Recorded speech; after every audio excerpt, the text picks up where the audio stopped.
వర్షాకాలం సీజన్లో ఎక్కువ దొరికే కూరగాయల్లో సీజనల్ కూరగాయ ఒకటి బొడాకరకాయ ఒకటి. అలాంటి బొడాకరకాయ కూర ఇప్పుడు మేము తినకుండా ఉంటాం. మీరే చెప్పండి, అది ఎప్పుడు ఏ సీజన్ అయినా పండ్లైనా కూరగాయలైనా ఖచ్చితంగా తింటాం. ఏ సీజన్లో దొరికేటి ఆ సీజన్లో మిస్ చేయం అసలు.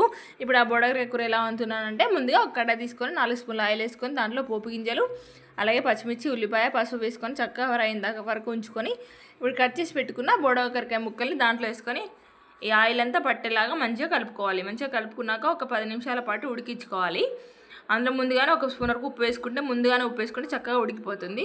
ఆ తర్వాత దీంట్లోనే ఒక హాఫ్ స్పూన్ వరకు అల్లం వెల్లుల్లి పేస్ట్ వేసుకొని, ఒక కాస్త మగ్గినాక 2 స్పూన్ల కారం వేసుకొని మంచిగా అంతా కలుపుకొని దీనికోసేపు ఉడకనివ్వండి. తర్వాత అందులోనే హాఫ్ స్పూన్ వరకు మసాలా వేసుకొని కాసేపు అయినాక కొద్దిగా కొత్తిమీర వేసుకుంటే కర్రీ రెడీ అయిపోతుంది. ఎంత టేస్టీగా ఉంటుందో, ఏ మటన్ చికెన్ ఏది పనికిరాదు, అంత బాగుంటుంది ఈ కూర. ముందు మటన్లో, చికెన్లో, నాన్ వెజ్లో ఏ కూర పనికిరాదు, అంత బాగుంటుంది. ఎప్పుడు తినకపోతే ఒకసారి ట్రై చూడండి, అంత బాగుంటుంది కూర. Thank you.